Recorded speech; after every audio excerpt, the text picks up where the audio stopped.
નમસ્કાર, મૃગા શુક્લ આજે તમને જીવન ભારતી મંડળ અને જીવન ભારતી સાહિત્ય સમિતિ તરફથી આપને આવકારી રહ્યા છે. જીવન ભારતી એક એવી સંસ્થા છે કે જે સુરત સ્થિત સુરતના હાર્દસમા એવા નાનપુરા વિસ્તારમાં આવી છે અને આજના આટલા અંગ્રેજી માધ્યમના સંક્રમણના સમયે પણ અને એવા સમયે પણ ગુજરાતી માધ્યમની શાળા તરીકે અડીખમ ઊભી છે. બુનિયાદી કેળવણીના ગાંધીજીના વિચારોને અમલમાં મૂકવાના વિચાર બીજ સાથે સીસી શાહ સાહેબના મનમાં ઉદ્ભવેલા એવા એક વિચાર બીજ સાથે અને વલ્લભભાઈ સાથેના માર્ગદર્શન સાથે જેના પાયાના બીજ નંખાયા છે એવી આપણી આ જીવન ભારતી સંસ્થા પોતાના 75મા વર્ષમાં મંગળ પ્રવેશ કર્યો છે. ત્યારે તેના અમૃત મહોત્સવ નિમિત્તે આપણે ઓનલાઈન પ્રશિષ્ટ સાહિત્ય કૃતિ રસાસ્વાદન શ્રેણી શરૂ કરી છે. કોવિડ સંક્રમણને લીધે આપણા ઘણા બધા આયોજનો આપણે જેને વાસ્તવિક સ્વરૂપે યોજ્યા હતા તે જ્યારે શક્ય નથી તો વર્ચ્યુઅલી આપણે આજે આ રીતે આપણી સંસ્થાના 75મા વર્ષની ઉજવણી તરફ આગળ વધી રહ્યા છીએ અને આ અમૃત કુંભના જે અલગ અલગ અમૃત બિંદુઓ છે, કુલ 75 મણકાઓનું જે આપણું લક્ષ્ય છે એ લક્ષ્યના આપણે આજે 24મા મણકા તરફ આગળ વધી રહ્યા છે અને ખૂબ જ સમસ્ત ગુજરાતમાં આપણને ખૂબ જ પ્રતિસાદ મળી રહ્યો છે. તો આપણે આપણા વક્તવ્ય તરફ આગળ વધીએ. આજે આપણી વચ્ચે મુખ્ય વક્તા તરીકે ઉપસ્થિત છે ડૉક્ટર વિપુલ પુરોહિત. એમના વ્યક્તિત્વથી થોડા પરિચિત થઈ રહીએ. એમને જ્યારે પહેલી વાર ફોન કર્યો, ખાસ તો અહીંયા વાત એ છે કે ખૂબ ટૂંકા સમયમાં એટલે લગભગ 1 કે 2 વારની ટેલિફોનિક વાતચીતમાં જ એમના મૃદુભાષી સૌમ્ય વ્યક્તિત્વનો તો પરિચય મળ્યો જ. એવું કહેવાય છે, બૈજુ જાનીની બહુ જાણીતી પંક્તિઓ છે કે માણસને જરા કોતરોને ખજાનો નીકળે અને સાચવીને સંગ્રહેલો એક જમાનો નીકળે. તો સાચે વિપુલભાઈને ખ્યાલ હશે કે મેં એમને એફબી પર રિક્વેસ્ટ મોકલી હતી બસ આ જ રીતે તમને જરાક કોતરવા માટે, અને સાચે અમને બહુ બધો સંગ્રહેલો એક સરસ જમાનો મળ્યો જ પણ એમની વ્યાવસાયિક કારકિર્દીથી આપ સૌને પરિચિત કરાવી દઉં. હાલ તેઓ મહારાજા કૃષ્ણકુમારસિંહજી ભાવનગર વિશ્વવિદ્યાલયમાં પૂર્ણ સમયના વ્યાખ્યાતા તરીકે કાર્યરત છે. 1998થી 2005 સુધી તેમણે ભાવનગરની વિવિધ કોલેજોમાં મુલાકાતી અધ્યાપક તરીકે સેવા આપી છે અને 2006થી તેઓ અહીં મહારાજા કૃષ્ણકુમારસિંહજી ભાવનગર યુનિવર્સિટીમાં ફરજ બજાવી રહ્યા છે. એમના લગભગ 22 વર્ષના અધ્યાપન કાળ દરમિયાન એમણે 3 પુસ્તકોની ભેટ ગુજરાતી સાહિત્ય જગતને આપી છે. ગુજરાતી લલિત નિબંધ સ્વરૂપ અને સમૃદ્ધિ, ભાવાબીન અને સચેતન, આ એમના પુસ્તકો પ્રકાશિત થયા છે. આ ઉપરાંત પ્રતિષ્ઠિત સાહિત્ય સામયિકોમાં લગભગ 1999થી આજ સુધી એમના 30 જેટલા આર્ટિકલ્સ અહીં પ્રકાશિત થયા છે. આ ઉપરાંત ગુજરાતી વિષયની અભ્યાસ સમિતિમાં તેઓ સક્રિય સભ્ય તરીકે કાર્યરત છે અને એમણે નવો અભ્યાસક્રમ ઘડવાની કામગીરી પણ બજાવી છે. આ ઉપરાંત પોતાની યુનિવર્સિટીમાં કલ્ચરલ કોઓર્ડિનેટર તરીકે તેમણે યુનિવર્સિટીને ઘણી બધી સ્પર્ધાઓમાં આંતરરાજ્ય અને રાષ્ટ્રીય સ્તરે પારિતોષિકો મેળવ્યા છે. ગુજરાતી ભાષાના વિષય નિષ્ણાત તરીકે પણ તેઓ કાર્યરત છે અને હાલ તેઓ MA અને MPhil તેમજ PhDના બાહ્ય પરીક્ષક તરીકે પણ કાર્યરત છે.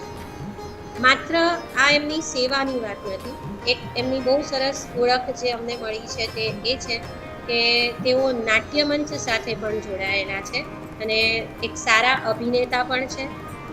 આપણે ગુજરાતી ભાષાને ભણીએ ને તો નાટકમાં સૌથી પહેલું નામ આપણને દલપત રામનું આવે અને એ છે મિથ્યાભિમાન નાટક. હા મિત્રો, જીવરામ ભટ્ટને તો આપણે બધા ભણી ચૂક્યા છીએ અને ખૂબ મજા આવી હશે. હજુ આજના બાળકોને પણ જો આપણે આ જીવરામ ભટ્ટની વાતો કરીએ ને તો એ લોકો પણ વર્ગમાં મુક્ત મને ખડખડાટ હસે છે. તો આ મિથ્યાભિમાન નાટકમાં તેમણે કામ કર્યું છે અને એમાં મુખ્ય પાત્ર જે રઘનાથ ભટ્ટનું છે એ એમણે ભજવ્યું છે અને આ જે નાટક હતું એમણે સફળ પ્રયોગો ગુજરાતભરમાં કર્યા છે અને તેમણે સુરતની પણ આ માટે મુલાકાત લીધી છે. તો આવી રીતે જેને બહુમુખી વ્યક્તિત્વ કહેવાય એવા ડૉક્ટર વિપુલભાઈ આપણી પાસે આજે ઉપસ્થિત છે. અને એમનું એક બીજી વાત ખાસ કહું કે શિક્ષક તરીકે જ્યારે તેઓ કાર્યરત છે ત્યારે મેં એમને જે એફબી પર એમના કાર્યો જોયા તો ખૂબ જ સાવધ, એટલે શિક્ષક તરીકેની સામાજિક ભૂમિકા તેઓ ત્યાં સોશિયલ મીડિયા પર પણ નિભાવે જ છે. પછી એ માસ્ક પહેરવાની બાબત હોય, સાવચેતી રાખવાની બાબત હોય, અને બીજું એક વિશિષ્ટ પાસું, આમ સામાન્ય રીતે એવું કહેવાય કે બ્રાહ્મણો શુરાતન ધરાવતા હોતા નથી, પણ ખૂબ ગૌરવની વાત છે આપણા સૌ માટે કે એમના ભાઈ આર્મીમાં 17 વર્ષની સફળ કામગીરી કરીને રિટાયર થયા છે. એટલે એક ભાઈ આર્મીમાં છે અને બીજા ભાઈ શિક્ષક તરીકે ચાણક્યની ભૂમિકા નિભાવી રહ્યા છે કે જે આવા સૈનિકોને ચોક્કસપણે આગળ સમાજમાં ભેટ આપશે. તો આવા સુશીલ સંસ્કારી પરિવારના સભ્ય એવા ડૉક્ટર વિપુલ પુરોહિતનું આપણે જીવન ભારતી મંડળ અને જીવન ભારતી સાહિત્ય સમિતિ તરફથી આવકારીએ છીએ. વિપુલભાઈ, આપણે વધુ સમય ના લેતા તમારી કૃતિના રસાસ્વાદ તરફ આગળ વધીએ. એમની કૃતિ છે વિદિશા, અને હું વિદિશા વિશે વધારે વાત નહીં કરીશ. બસ એટલું કહી શકું કે આ શબ્દ જ્યારે પણ પહેલી વાર સાંભળેલો ત્યારથી ખૂબ પ્રિય હતો. કેમ પ્રિય હતો એ આપણે એમના વક્તવ્ય દ્વારા જ સાંભળીશું. તો હવે આપણે આમનું વક્તવ્ય શરૂ કરીએ. જેટલા અહીં અમારી સાથે જોડાયા છે તમામ ભાવકોને વિનંતી કે તમારું માઇક અને તમારા વિડીયોને પ્લીઝ ઓફ રાખજો, કે જેથી કરીને આપણને બિલકુલ વચ્ચે ખલેલ નહીં પહોંચે. અને હું પણ મારો વિડીયો હમણાં મ્યુટ કરી દઉં છું, ઓડિયો વિડીયો બંને. આ કાળજી બાકીના તમામ જોડાયેલા ભાવકો પણ રાખે, જેથી આપણે કૃતિનું રસાસ્વાદન ખૂબ સુંદર રીતે કરી શકીએ. Thank you. આભાર દુર્ગાબેન. સૌને મારો અવાજ સંભળાય છે? સંભળાતો હશે એમ હું માનું છું. સંભળાય છે સર. જી, થેન્ક યુ. દુર્ગાબેને મારો જે પરિચય આપ્યો એ જાણીને મને આમ સંકોચ પણ થતો હતો અને આશ્ચર્ય પણ થતું હતું કે આવું બધું તો આપણે શું કામ કર્યું હોય એમ. પણ એક સાહિત્યના વિદ્યાર્થી તરીકે, એક રાષ્ટ્રના નાગરિક તરીકે, એક પરિવારના સભ્ય તરીકે આપણે આપણી કેટલીક ફરજો બજાવી હોય અને એ કરીએ છીએ, એનો આનંદ છે, એનો ભાર નથી હોતો. જીવન ભારતી કેળવણી મંડળ સુરતના ઉપક્રમે ખાસ તો એના 75 વર્ષ પૂરા થાય છે, અથવા તો આ વર્ષ 75મું વર્ષ છે, અને એ નિમિત્તે એક સંસ્થા આવો એક સરસ ઉપક્રમ રચતી હોય ત્યારે એમાં જોડાવાનું મન થાય છે. થોડા દિવસ પહેલા જ રશ્મિબેન ઝાનો ફોન આવ્યો હતો મારા ઉપર, અને રશ્મિબેનને મારું નામનું સૂચન મિત્ર વિશાલ ભાદાણીએ કર્યું કે આવી એક સંસ્થા દ્વારા આવી એક વ્યાખ્યાન શ્રેણી ચાલી રહી છે અને એમાં તમે કંઈક મનગમતી વાત કરો. રશ્મિબેનને મેં તરત જ હા પાડી, કારણ કે દિવાળીના નજીકના દિવસો હતા, હું બજારમાં હતો, પણ મેં કહ્યું કે આપણે વાત કરીએ અને મેં હા પાડી. વિષય ત્યારે નક્કી નહોતો કર્યો, પણ ત્રીજે દિવસે વાત થઈ એટલે વિષય જે મને બહુ જ ગમતો વિષય છે ને મારા જે બહુ જ ગમતા પ્રિય એવા સર્જક છે એ ભોળાભાઈ પટેલના નિબંધ સંગ્રહ વિદિશા પર મેં મારી પસંદગી એમને કહી. એટલે આ તક મને આ નિમિત્ત રચી આપવા માટે સૌથી પહેલા હું મિત્ર વિશાલ ભાદાણી અને સ્નેહીબેન રશ્મિબેનનો આભાર માનું છું. આજે સવારે જ એમની સાથે વાત થઈ અને એ પોતાના પારિવારિક પ્રસંગમાં રોકાયેલા. રશ્મિબેન પણ જોઈન્ટ છે તો આનંદ થયો, પણ એ મને સવારે જ કહેતા હતા કે હું પરિવારમાં લગ્નમાં જઈ રહી છું, પણ મૃગાબેન તમારી સાથે વાત કરશે, અને મૃગાબેને બહુ સરસ રીતે આખી વાતને જોડી આપી છે. તો આપણે વાત કરવી છે વિદિશા વિશે, અને વિદિશા વિશે રઘુવીરભાઈ ચૌધરીએ એવું કહ્યું છે કે આ સાહિત્ય કૃતિને જો કોઈ વિદેશી વાંચે, બરાબર, પશ્ચિમની કોઈ વ્યક્તિ વાંચે તો એને ખબર પડે કે ભારતીય સંસ્કૃતિ અને ભારતીય સાહિત્ય કેટલું સમૃદ્ધ છે. રઘુવીરભાઈ ભોળાભાઈના વિદ્યાર્થી છે એટલે આવું વિધાન કરે એમ નથી, પણ વિદિશા કૃતિમાં એ સત્વ છે, એ સમૃદ્ધિ છે, એ શાશ્વતી છે કે જેને કારણે આપણા વરિષ્ઠ સર્જક રઘુવીર ચૌધરીએ આવું વિધાન કર્યું છે. આપણી આ યાત્રામાં તોરલબેન પટેલ પણ હાજર છે. તોરલબેન પટેલ ભોળાભાઈના પુત્રવધુ છે અને અમદાવાદમાં HK આર્ટ્સ કોલેજમાં ગ્રંથપાલ છે. હમણાં થોડા સમયથી હું એમના પણ સંપર્કમાં થયો છું, કારણ કે મારે એક જુદા પ્રકારનું કામ ભોળાભાઈ વિશે કરવાનું ચાલી રહ્યું છે. પણ એક વિદ્યાર્થી તરીકે હું જ્યારે 97-98 ના વર્ષમાં ભણતો હતો અને પહેલી વાર વિદિશા નામ તો મેં ટીવાયમાં સાંભળ્યું હતું, નિબંધ સંગ્રહનું, પણ વાંચ્યો નહોતો. કારણ કે ટીવાય કક્ષા સુધીમાં આપણી અભ્યાસની રુચિ અને આપણા અભ્યાસનો સ્વભાવ બહુ મર્યાદિત હોય. અનુસ્નાતકમાં જ્યારે ભણવાનું બન્યું અને એ સમયે અમારું ભાષા સાહિત્ય ભવન, જ્યાં કવિશ્રી વિનોદ જોશી ભણાવતા હોય, કવયત્રી અને વરિષ્ઠ વિવેચક એવા ઉષા ઉપાધ્યાય ભણાવતા હોય, પ્રાધ્યાપક ઇન્દ્રજીતસિંહ ગોહિલ અમારા શિક્ષક, અને અમે જે વર્ષમાં દાખલ થયા હતા એમએમાં, એ જ વર્ષે મહેન્દ્રસિંહ પરમાર અમારા વિભાગમાં જોડાયા હતા. બોટાદની કોલેજમાંથી એ ભાવનગર આવ્યા. એટલે આ શિક્ષકો પાસે ભણવાનો જે લાહો મળ્યો 2 વર્ષ, એમાંય તે ખાસ કરીને બીજા વર્ષમાં જ્યારે પ્રશિષ્ટ કૃતિઓનો અભ્યાસ અને એમાં વિદિશા નિબંધ સંગ્રહનો અભ્યાસ કરવાનું બન્યું, એ મારો વિદિશા પ્રત્યેનો પહેલો પ્રેમ, લવ એટ ફર્સ્ટ સાઇટ એમ આપણે કહેતા હોઈએ, એ પહેલો પ્રેમ 1997-98 ના વર્ષમાં મારા શિક્ષક મહેન્દ્રભાઈ આજે મારા વિભાગના અધ્યક્ષ છે, એની સાથે હું 15 વર્ષથી કામ કરી રહ્યો છું, જેમણે મારી ચેતનામાં નિબંધના સ્વરૂપના બીજ રોપ્યા. મારા બીજા શિક્ષકોએ મને કેવી રીતે બોલવું એ ક્રમશઃ કાળક્રમે શીખ્યું અને હું અધ્યાપક બન્યો છું. એ ગુરુજનોનું ઋણ છે મારા.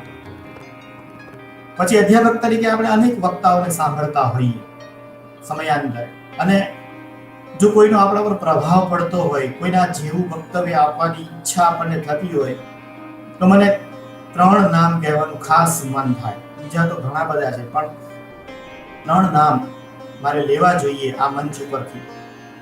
અત્યારે પરિસ્થિતિ કોરોનાની છે અને આ પરિસ્થિતિમાં આપણે મુખોમુખ પ્રત્યક્ષ નથી થઈ શકતા, પણ ઓનલાઈનના માધ્યમથી ગગન કક્ષમાં આપણે સૌ મળતા હોઈએ છીએ અને વાતો કરતા હોઈએ છીએ, સંવેદનાઓ અને વિચારોને આપ-લે કરીએ છીએ. તો વિદિશા નામના નિબંધ સંગ્રહ વિશે આજે મારે તમારી સાથે થોડીક વાત કરવી છે, અને વાત રસ કેન્દ્રિત રહેવાની હોય એ રીતે કરવી છે. વિવેચનની ભૂમિકાએથી નહીં, શાસ્ત્રીય ભૂમિકાએથી નહીં, પરંતુ કૃતિની જે કલાત્મકતા છે, કૃતિના જે રસસ્થાનો છે, અને કેમ આ કૃતિ પ્રશિષ્ટ કૃતિ તરીકે ગુજરાતી સાહિત્યમાં અડીખમ ઊભી છે, એના સંદર્ભમાં થોડી વાત કરવી છે. તો હું એવું કહેતો હતો કે મને 3 વક્તાઓ બહુ ગમે, જેને બહુ ખૂબ સાંભળ્યા છે. એમાં એક તો મારા શિક્ષક કવિશ્રી વિનોદ જોશી, એટલી તલ્લીનતાથી, એટલી ભાવમયતાથી અમારા વર્ગમાં એ ભણાવતા હોય અને એટલી છટાથી એ જાહેર વક્તવ્ય કરતા હોય. એટલે જાહેરમાં બોલવાનું ને વર્ગમાં બોલવાની બરાબરની તાલીમ જો કોઈ સાચા શિક્ષક પાસેથી અમને મળી હોય, બધા જ શિક્ષકો અમારા ઉત્તમ હતા, અને એટલે જ આજે આ રીતે અમે બોલી શકીએ છીએ, થોડીક કંઈક વાત કરી શકીએ છીએ એ ગુરુજનોના આશીર્વાદને કારણે. તો વિનોદ જોશીનું નામ, કવિશ્રી વિનોદ જોશી, આદરણીય વિનોદભાઈનું નામ લો. બીજા મારા ગમતા વક્તા જો મારે કહેવા હોય તો એ ભોળાભાઈ પટેલ, જેને મેં બહુ મોડેથી પછી સાંભળ્યા, પણ અવારનવાર સાંભળ્યા. અને ભોળાભાઈ અસ્ખલિત વાકધારામાં ભાવવાહી રીતે વક્તવ્ય આપતા હોય કે આપણે સાંભળ્યા જ કરીએ કલાકો સુધી, જરાય કંટાળો ન આવે. તો એ ભોળાભાઈ એની કૃતિઓમાં પ્રગટ થતા હોય ત્યારે તો કેટલી રસમધુરતાથી વ્યક્ત થયા હોય. એ ભોળાભાઈના વક્તવ્ય સાંભળવાની મને ખૂબ મજા પડતી, અને એમ થતું કે આપણે આવી રીતે ક્યારે બોલી શકશું, એવી એમની સ્મૃતિ. અને ત્રીજા વક્તા ડોક્ટર સતીશ વ્યાસ, જેમની વાણી પણ મને સતત પ્રભાવિત કરતી રહી. આ સિવાય બીજા અનેક નામો હું લઈ શકું આ ક્ષણે, પણ અત્યારે નથી લેતો. એ સૌ ગુરુજનોને વંદન કરું છું. વાત કરવી છે વિદિશાની. વિદિશા પ્રવાસ નિમિત્તે થયેલા નિબંધોનો સંચય છે. એ પૂર્ણ પ્રવાસ નિબંધ નથી, સંપૂર્ણપણે જેને આપણે પ્રવાસ નિબંધ કહીએ એવા પ્રવાસ નિબંધો નથી. એમાં એક જુદા પ્રકારનું કંઈક લલિત તત્વ રહેલું છે. એમાં જરા જુદી રીતે સર્જકનું વ્યક્તિત્વ પ્રગટ થયું છે. અને એટલે વિદિશાના નિબંધો પ્રવાસ નિબંધથી કંઈક ઊંચી વાત બનીને આવે છે, કંઈક જુદી વાત બનીને આવે છે. આ નિબંધો લખવા માટેની પ્રેરણા ભોળાભાઈને નિરંજન ભગત સાહેબે આપી. અહીંયા કુલ 11 નિબંધો છે આ સંચયમાં, અને આ નિબંધ સંગ્રહ 1980 માં પ્રગટ થયો છે. એટલે 80 ને 20, 2000 ને 2020 40 વર્ષ થયા આ કૃતિ, અને આ કૃતિ હજુ ટકી છે, અને હજુ આવનારા બીજા 50 વર્ષ તો ટકશે જ. એવું આ કૃતિનું સત્વ તત્વ છે, એવું આ નિબંધોનું રૂપ છે. તો એના સંદર્ભમાં આજે આપણે થોડીક વાત કરવાના છીએ. અને બધા આ માધ્યમથી મને સાંભળી રહ્યા છે એનો આનંદ છે.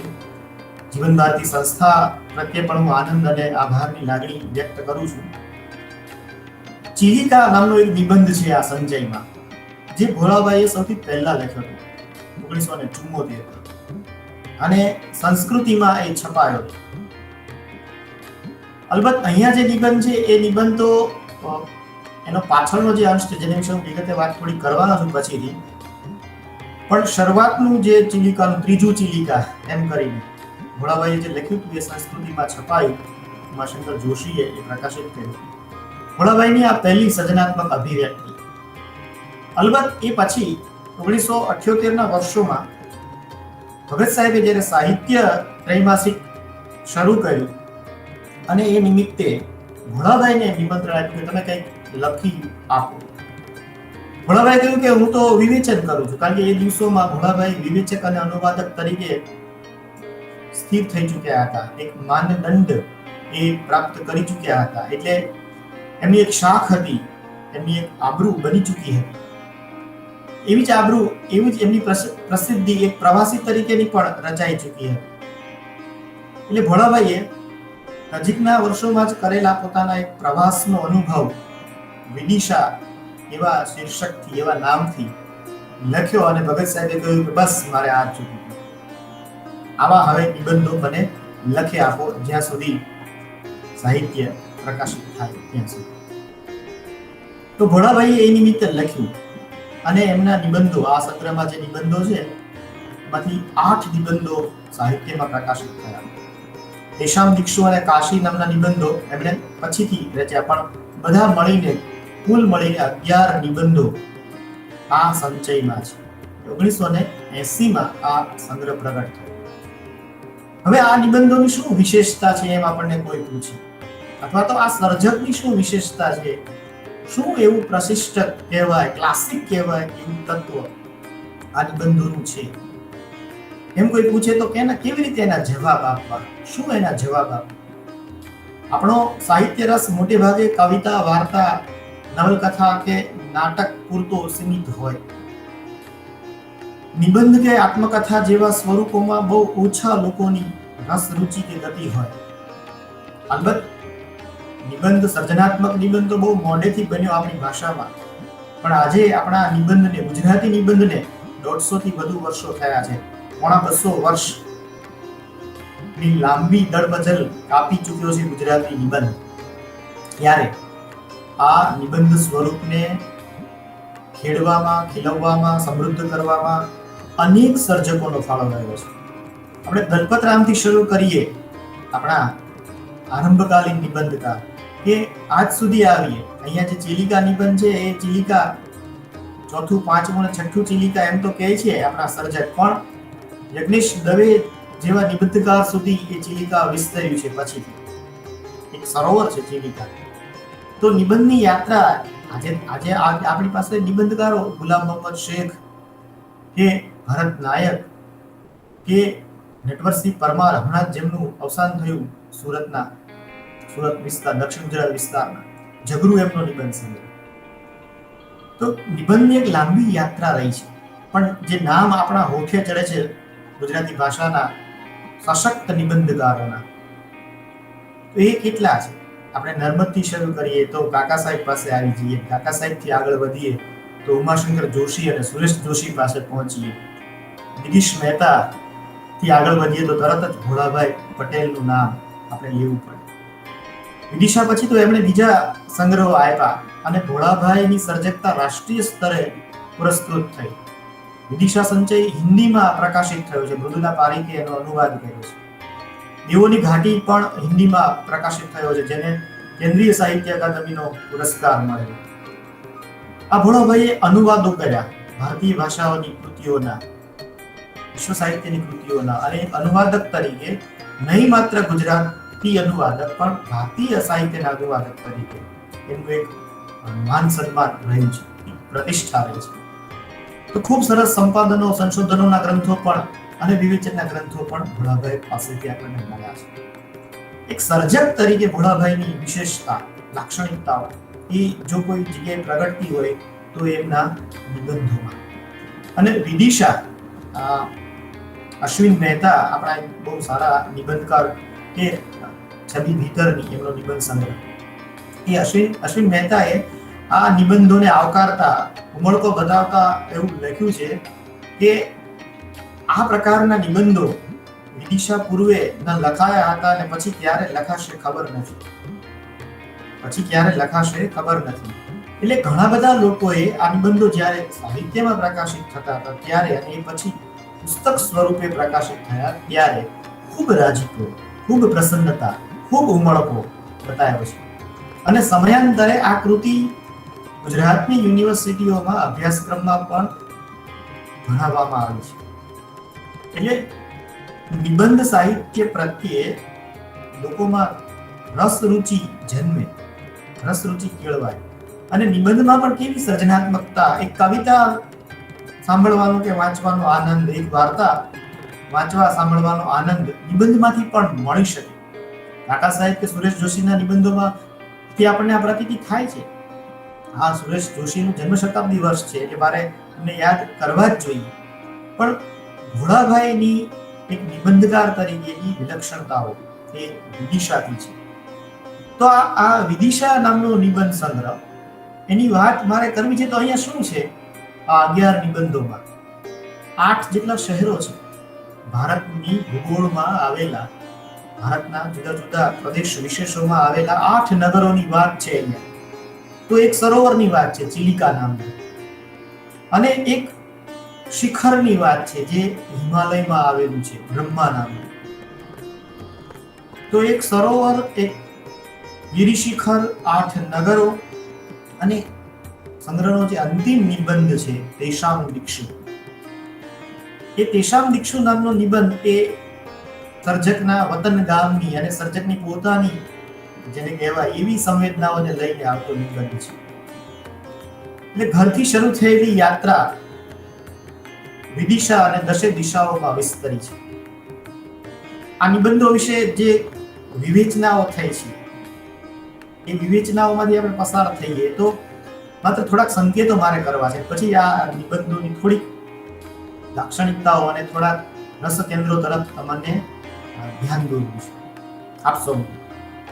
તો રાધેશ્યામ શર્માએ પોતાના એક અભ્યાસ લેખમાં આ નિબંધોને કદંબિત ચેતના તરીકે ઓળખાવ્યા. કદંબના વૃક્ષથી અને કદંબના ફૂલથી જો આપણે સરહદી તરીકે પરિચિત ન હોઈએ તો આપણા માટે એ વાત આખી જુદી બની જાય. પણ આપણા કાવ્યશાસ્ત્રોમાં અને ખાસ તો કાલિદાસે કદંબનો બહુ મહિમા કર્યો છે. ભોળાભાઈના નિબંધોમાં જેને આપણે કહીએ કે એક પરિપક્વ રસિકતાના જે દર્શન થાય છે, એ દર્શન આ બધા જ નિબંધોને, આ પછીના નિબંધોમાં પણ થાય છે. પ્રવાસી નિબંધકાર અને લલિત નિબંધકાર તરીકે ભોળાભાઈની એક ગરિમા, એક ગૌરવ એ છે જ.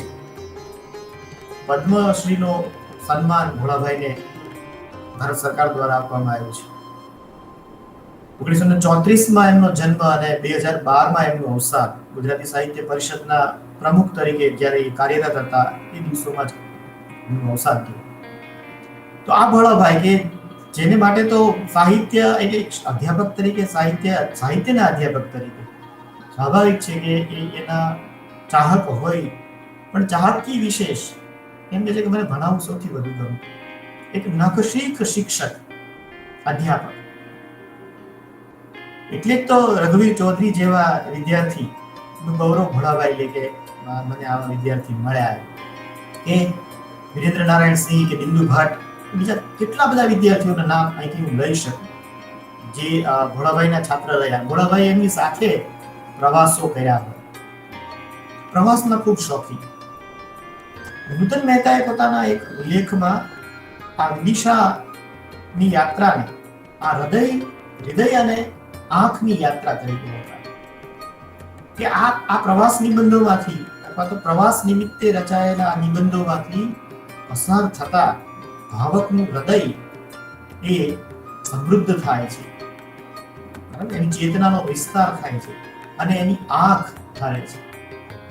કશુંક નવું, કશુંક સુંદર જોયાનું, આંખ જે જુએ છે એ જોયાનો જે આનંદ હોય એ આપણને આ નિબંધોમાંથી પસાર થતા અનુભવાય છે. ને દર્શનાબેન ધોળકિયા, કચ્છના દર્શનાબેન ધોળકિયાએ આ નિબંધોની સમીક્ષા કરતા સૌંદર્ય સ્ત્રોત વિદિશા એમ કહીને એને ઓળખાવ્યા છે. તો આ નિબંધ સંગ્રહ જેમાં સૌંદર્ય કહેવાય, લાવણ્ય કહીએ, સુંદરતા કહીએ, એ ભરપૂર છે. એ વસ્તુનું સૌંદર્ય છે, એવી રીતે ભાવનું પણ સૌંદર્ય છે. મારે વાત દરેક નિબંધની થોડી થોડી કરવી છે, પણ વાતની શરૂઆત મારે કરવી છે સંગ્રહના અંતિમ નિબંધ, એનું નામ છે તેષામ દિક્ષુ. આમ તો કાલિદાસના મેઘદૂતનો એક શ્લોક તેષામ દિક્ષુ પ્રથિત વિદિશા લક્ષણામ રાજધાની, એવા શબ્દોથી શરૂ થતો એ શ્લોક જેમાં મેઘને પેલા યક્ષે સંદેશ લઈ જવા માટે જે રસ્તો બતાવ્યો છે એ રસ્તો બતાવતી વખતે કહ્યું છે કે તારા માર્ગમાં દશાર્ણ પ્રદેશ અને દશાર્ણ પ્રદેશની રાજધાની વિદિશા આવશે. કાલિદાસ એમના પ્રિય સર્જક હતા, રવિન્દ્રનાથ એમના પ્રિય સર્જક હતા, અજ્ઞેય એમના પ્રિય સર્જક હતા. એમના એટલે ભોળાભાઈ, ઉમાશંકર એમના પ્રિય સર્જક હતા. તો આ સર્જક પોતાના નિબંધોમાં જ્યારે વ્યક્ત થયા છે પોતાની ચેતના સાથે, પોતાની સંવેદના સાથે, ત્યારે હંમેશા આ એના પૂર્વસૂરી જે સર્જકો હતા એ એના સાથી સંગાથી રહ્યા છે. સૂક્ષ્મ અર્થ, સ્થૂળ અર્થમાં ઘણી વખત નરોત્તમ પલાણ એમના સાથી હોય, ઘણી વખત બિંદુબેન એમના સાથી હોય, અનિલાબેન તો ઘણી બધી વાર અનિલાબેન દલાલ જે એમના શિક્ષક પણ અને એમના ભાષા ભવનના સહકર્મી પણ ખરા, એની સાથે ખૂબ પ્રવાસો કર્યા છે. પણ અહીંયા આ નિબંધ સંગ્રહ અનિલાબેનને અર્પણ થયો છે, દિશા નિબંધ સંગ્રહ અનિલાબેનને જ અર્પણ થયો છે. તો આ બધાએ ભોળાભાઈની આ સર્જકતાને આવકારી છે, ઓળખી છે. આજે આપણે તો એક નિમિત્ત રૂપે આ વાત કરી રહ્યા છીએ. આ તેષામ દિક્ષુ નામનો નિબંધ છે એ નિબંધના આરંભના શબ્દો અને નિબંધના જે અંતિમ શબ્દો છે ત્યારે મન પવન પાવડી બની જાય છે. એ નિબંધના અંતિમ શબ્દો ત્યારે મારું મન પવન પાવડી બની જાય છે. તો આ યાત્રા ઘરથી શરૂ થયેલી યાત્રા, ઘરને છોડીને જનારને મળે વિશ્વ તરી વિશાળતા. જે ઘરથી બહાર નીકળે છે એને વિશ્વ મળે છે, જે ઘરે રહે છે એને તે ઘણું બધું મળે જ છે. ઘરમાં કઈ નથી હોતું એવું નથી, ઘર પણ એક હૂંફ છે. તો ભોળાભાઈએ સંગ્રહને અંતે જે નિબંધ તેષામ દિક્ષુ, એમની આ ભ્રમણ યાત્રા કેવી રીતે શરૂ થઈ, કયા અભાવોની વચ્ચે એક નાનકડા એવા સોજા ગામમાં એમનો જન્મ, ગાંધીનગરના કલોલ પાસે. એ ગામમાં કશું વિશેષ નહીં, કોઈ મોટો પર્વત નહીં, કોઈ નદી નહીં, કોઈ જંગલ નહીં, કોઈ તીર્થ સ્થાન નહીં, કશું નહીં, કોઈ વિશેષતા, સાવ સામાન્ય એવું ગામ.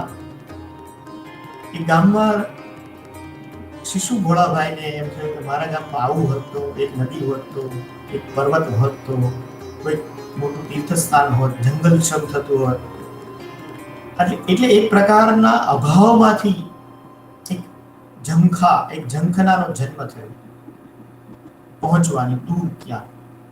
એટલે રવિન્દ્રનાથને યાદ કરીને હેથાનાય અન્ય કોણ ખાને અન્ય કોણ સ્થાને, અહીં નહીં બીજે ક્યાં, બીજે કોઈ સ્થાને, બીજે કોઈ ઠેકાણે. તો ઘરથી દૂર જવાની ભાગેડુ વૃત્તિ નહોતી આ, બરાબર ને? આ કોઈ સંન્યસ્તની વાત નહોતી, પણ વિશ્વને જોવાની જે ઈચ્છા, ભોળાભાઈએ એને માટે ભ્રમણ વૃત્તિ એવો શબ્દ વાપર્યો છે, વન્ડરલસ્ટ. અને કેટલા બધા લોકો આજે પણ વિશ્વ આખું ભમતા હોય, બસ ફરવું છે. આ ફરવાની જે વૃત્તિ છે મનુષ્ય, ચરે વીતી તો છે જ. તો અહીંયા ભોળાભાઈ પોતાના નાનકડા ગામમાંથી શિશુ મુગ્ધ આંખે એમણે જે સપનાઓ જોયા, ગામથી બહાર નીકળીને આખું જગત જોવાના. નિશાળમાં ભણતા ગામના લોકો પાસેથી, કાશીફાઈ નામના એક ફઈ પાસેથી જે બધી વાતો સાંભળી હતી, પેલા જીપ્સીઓ આવતા એમની પાસેથી એક આકર્ષણે એમને એમ થયું કે આપણે પણ આવી રીતે ક્યારે આપણને બદ્રીનાથ જવાનો હુકમ થાય, અંબાજી જવાનો હુકમ થાય. પછી નીકળ્યા, બધું જ જોયું. આજની બંધમાં એમણે કહ્યું કે પછી તો મોટા મોટા શહેરો જોયા, રણ જોયું, નદીઓ જોઈ, પહાડો જોયા, અને ફરી પાછા અંતે તો ક્યાં આવે છે? પોતાના ગામ. તો આંબા તળાવ હતું નાનકડું, એ આંબા તળાવથી અરબી સમુદ્ર જોયું, ત્યાં સુધીની યાત્રા, અને અરબી સમુદ્રથી ફરી પાછા ગામ આવે છે. અને વિચારે છે કે આ જ ગામ કે જ્યાં મારા જે સ્મશાન છે, એ સ્મશાનમાં વળતી રાખ ચિતાઓ જોઈને કે મારા વડવાઓનું આ સ્થાન હતું, મારા પૂર્વજોનું આ સ્થાન હતું, મારું પણ આ સ્થાન છે. આ નિબંધ દેશામ દિક્ષુ, ત્યાંથી ભોળાભાઈની 10 દિશાઓની યાત્રા શરૂ. એ યાત્રા સર્જનાત્મક યાત્રા, એક પરિપક્વ રસિકતા વાળો સહૃદય ભાવક જ્યારે શબ્દોમાં વ્યક્ત થાય તો એની અભિવ્યક્તિ કેવી હોય, એ પરિપક્વતા કેવી હોય, એમાં કલાત્મકતા કેવી હોય, એનો જો આપણે પરિચય કરવો હોય તો આ નિબંધ સંગ્રહમાંથી વારંવાર પસાર થવું. જે આનંદ આપણને કાલિદાસ આપે, જે આનંદ આપણને વ્યાસ અને વાલ્મીકીની કૃતિઓમાંથી મળે છે, જે આનંદ આપણને પ્રેમાનંદમાંથી મળે છે, એવો આનંદ, એવો શાશ્વત આનંદ એ આપણને વિદિશાના નિબંધોમાંથી મળે છે. તો આ નિબંધો એની ઘણી બધી વિશેષતાઓ છે, એક નહીં અનેક વિશેષતાઓ છે. પણ મારે વાત જે કરવી છે એ વાત આ નિબંધોને, મને એમ થાય કે હું વાત કર્યા કરું તો કેવી વાત છે, મારે તમને કંઈક બતાવવું પણ જોઈએ, દેખાડવું પણ જોઈએ. ભોળાભાઈને એક સર્જક તરીકે આ નિબંધોમાંથી જે રીતે આપણે પામીએ છીએ, એક વ્યક્તિ ચેતના, બરાબર? નિબંધ અંતે તો શું છે? એ આત્મોદ્ગાર છે, એ આત્મકથા નથી ને, તે છતાંય એમાં રહેલો હું આપણને સૌને વિશિષ્ટ રીતે સ્પર્શે છે. ખાસ કરીને જેને આપણે સર્જક નિબંધ કહીએ છીએ, વ્યક્તિલક્ષી નિબંધ કહીએ છીએ, પર્સનલ એસે. મોન્ટેને જે કહ્યું, it is myself I portrait, હું મારી જાતને આલેખું છું. તો નિબંધમાં નિબંધકાર પોતાની જાતને આલેખતો હોય છે. અને આ વિદિશાના નિબંધોમાં ભોળાભાઈ જે રીતે પોતાની જાતને આલેખી છે, અને તે છતાંય જગતનું સૌંદર્ય આપણને દેખાડ્યું છે, આપણને એનું સ્પંદન થયું છે, એનો અનુભવ થયો છે, પ્રતીતિ કરાવી છે. એટલે મેં એક પ્રેઝન્ટેશન તૈયાર કર્યું છે, પણ એ પ્રેઝન્ટેશન એટલે હું સ્ક્રીન શેર કરી રહ્યો છું. આપણે એ જોતા જઈએ. તમારી સ્ક્રીન ઉપર માત્ર થોડાક ચિત્રો હશે, કઈ લખાણ નહીં, પણ મારે જે કહેવું છે એ હું મારી રીતે વાત મૂકતો જઈશ, કહેતો જઈશ. આ દરેક નિબંધની નાની નાની થોડી ખાસિયતો મારે તમને સૌને પહોંચાડવી છે. અને ખાસ તો આ નિબંધ સાથેનો મારો જે આ નિબંધો સાથેનો મારો જે નાતો છે એ મારે વહેંચવો છે. તો હું સ્ક્રીન શેર કરું અને તમે મને જરા ફીડબેક આપજો, કે કારણ કે પછી મને તો સ્ક્રીન ઉપર આ પ્રેઝન્ટેશન દેખાશે, તમે સૌ કદાચ નહીં દેખાવ, એટલે મને થોડું ફીડબેક અવાજથી આપજો. તો આ એક ચિત્રાવલી છે. તમારે ચિત્રો જોતા જોતા અને હું પણ દેખાતો જઈશ થોડો. હવે મેં મારી જાતને થોડી સીમિત કરી દીધી, કારણ કે આપણા કેન્દ્રમાં વિદિશા છે, વિદિશાના નિબંધો છે, અને આ નિબંધોમાં જે સૌંદર્ય બોધ છે, જે ઇતિહાસ બોધ છે, જે સંસ્કૃતિ બોધ છે, ભારતીય જીવન દર્શન, ભારતીય અધ્યાત્મ, ભારતીય કળા અને ખાસ તો ભ્રમણની જે વૃત્તિ છે કે એક વ્યક્તિત્વ એ ઘરેથી નીકળે છે તો પોતાની સાથે શું લઈને નીકળે છે અને પછી જ્યારે પાછો ફરે છે ત્યારે પોતાની સાથે શું લઈને આવે છે. પ્રવાસ આપણે બધા જ કરતા હોઈએ છીએ, મિત્રો સાથે, પરિવાર સાથે, એકલા પણ. ત્યારે એ પ્રવાસનો અનુભવ આપણા વ્યક્તિત્વમાં શું સંક્રાંત કરે છે, શું આપણી અંદર રોપાય છે. એટલે આ સર્જકે જ્યાં જ્યાં ભ્રમણ કર્યું, ઉત્તર, દક્ષિણ, પૂર્વ, પશ્ચિમ, અહીંયા ભારતની સાંસ્કૃતિક યાત્રા છે, ભારતના સૌંદર્યની, પ્રાકૃતિક સૌંદર્યની યાત્રા છે, ભારતની કળાઓની યાત્રા છે.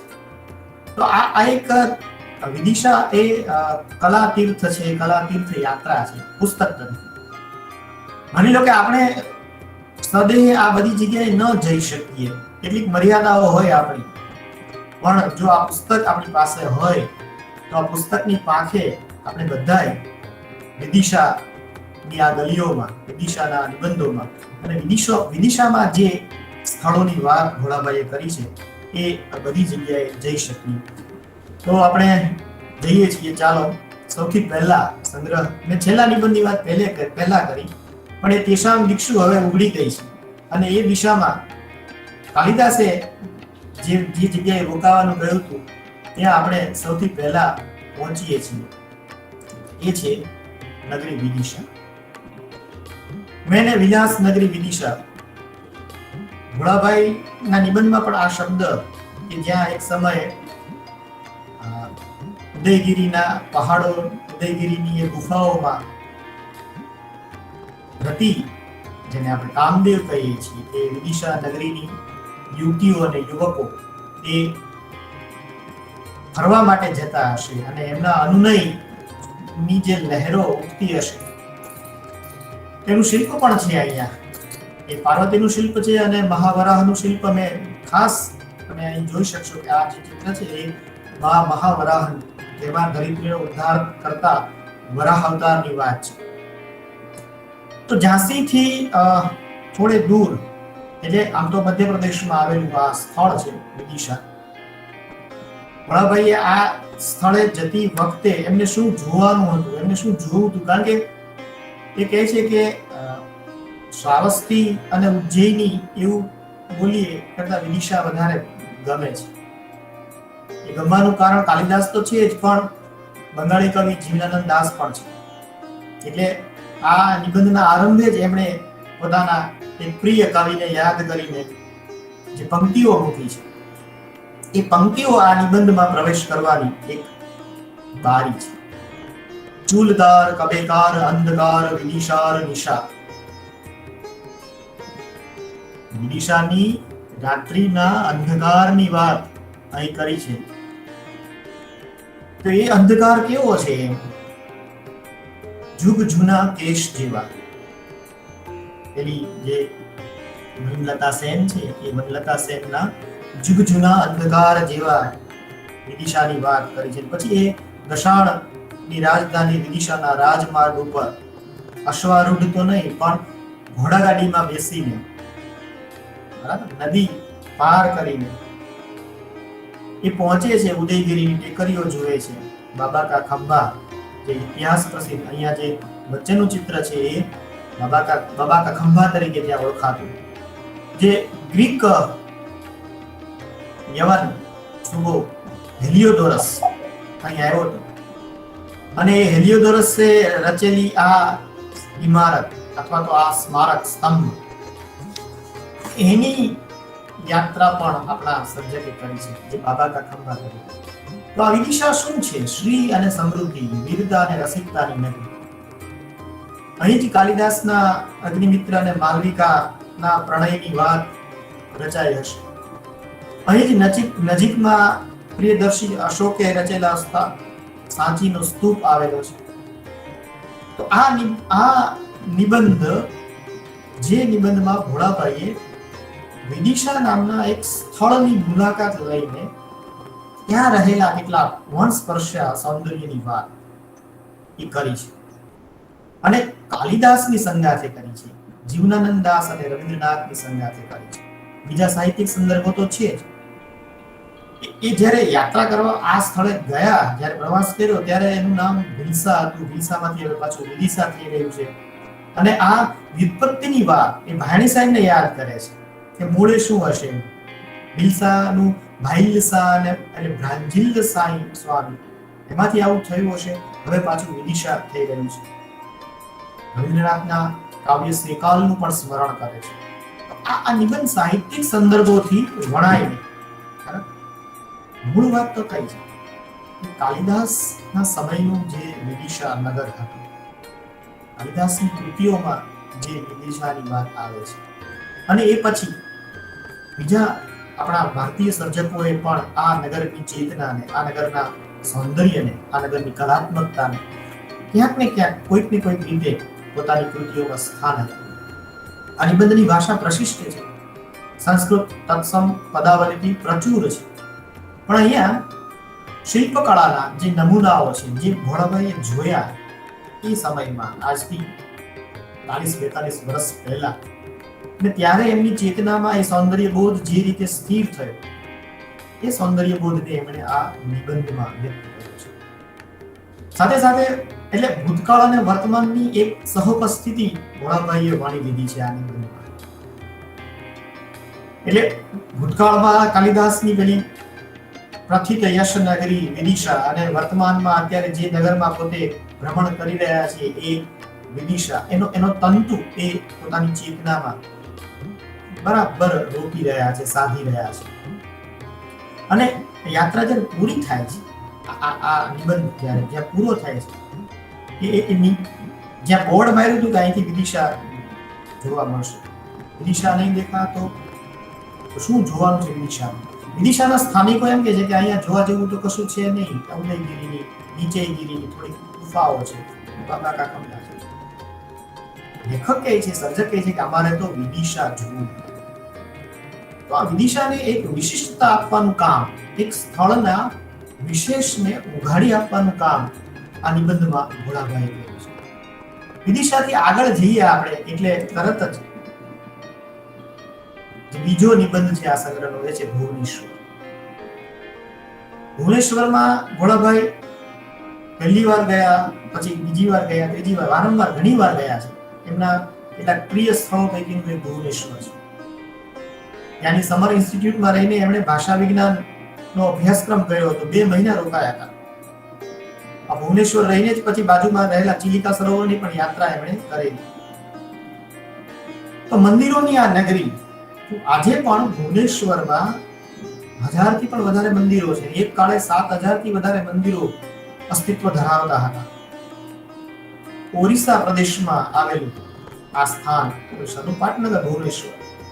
તો એ પ્રદેશની ખાસ તો મંદિરોની, અહીંયા જે મેં ચિત્રમાં 3 મંદિરો મૂક્યા છે, જેનો ઉલ્લેખ અહીંયા યાત્રા છે ને મંદિરોની. પણ ભોળાભાઈ મંદિરોની યાત્રા કરે છે ત્યારે માત્ર પેલી ધાર્મિક વૃત્તિથી થતી યાત્રા નથી. ભોળાભાઈની આસ્થા, ભોળાભાઈની શ્રદ્ધા, ભોળાભાઈની ધર્મ શ્રદ્ધા વિશિષ્ટ પ્રકારની છે. એ વાત એમણે કાશી નિબંધમાં પણ કરી છે. તો અહીંયા એક જુદા પ્રકારની એમની શ્રદ્ધા છે. અને એ શ્રદ્ધા છે એક સહૃદયી ભાવકની, એક સહૃદયી નાગરિકની. તો મુક્તેશ્વરનું મંદિર, લિંગરાજનું મંદિર, રાજા રાણીનું મંદિર,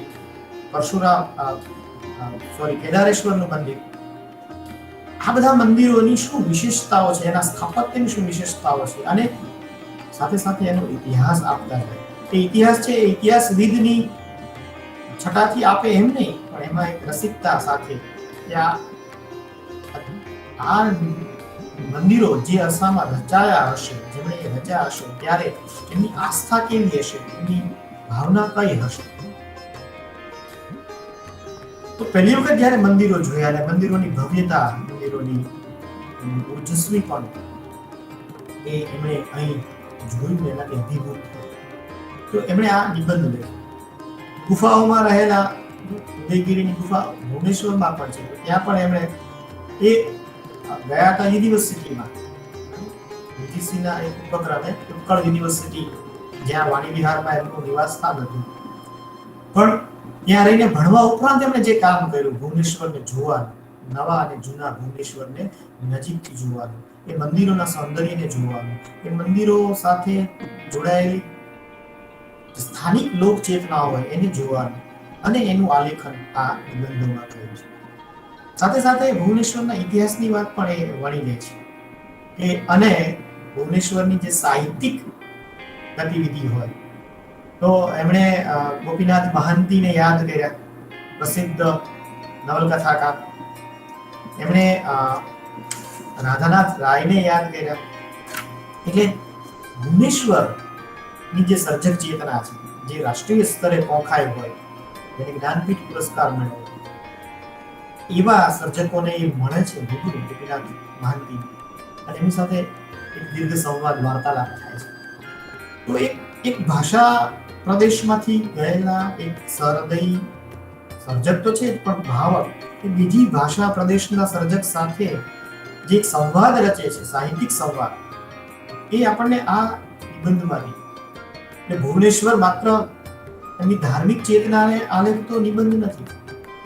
વાસ્તુશાસ્ત્ર તરીકે, સ્થાપત્ય કળાના નમૂના તરીકે ભુવનેશ્વરના મંદિરો એ આજે પણ ભારતના ભૌગોલિક પરિસરમાં એક વિશેષ સ્થાન ધરાવે છે. એટલે એનું એક જુદું સૌંદર્ય છે. એ સૌંદર્ય બોધ આપણને આ નિબંધમાંથી પસાર થતા અનુભવાય છે. ત્યાંથી આપણે આગળ જઈએ, ભુવનેશ્વરથી આગળ જઈએ એટલે એક સરસ મજાના સ્થળ અને સ્થળ સાથે જોડાયેલી સંવેદનાનો પરિચય આપણને મળે. એ નિબંધ છે માંડવી, સરોવર સંગીત અને સ્વપ્નનું નગર માંડવી. આ ચિત્રો છે, એ ચિત્રો બધા હજી આજે પણ આ જ રીતના આપણને જોવા મળે. તો જ્યારે રચાયા હશે ત્યારે એની ભવ્યતા કેવી હશે. અહીંયા ઓશન શાહનો મકબરો છે, જહાજ મહેલ છે, રાણી રૂપમતીની છત્રી છે, બાજ બહાદુરનો મહેલ છે, એમાં આવેલો તળાવ કુંડ છે. આ સ્થાન મેં પણ જોયું છે. થોડા વર્ષો પહેલા માંડુ જવાનું થયું હતું અને ત્યારે આ સ્થળની મુલાકાત લીધી. ત્યારે ભોળાભાઈ ના નિબંધને કારણે જ લીધી હતી અને અનેક લોકોએ આ નિબંધ વાંચ્યા પછી માંડુ જવાનું પસંદ કર્યું છે. તો આ નિબંધ જેમાં વાત તો છે આ બધી ઇમારતો, એમાં ઇતિહાસ પણ છે, પણ સાથે સાથે જે પ્રણય કથા વણાયેલી છે, બાજ બહાદુર અને રૂપમતી, એમાં આપણને બહુ રસ પડે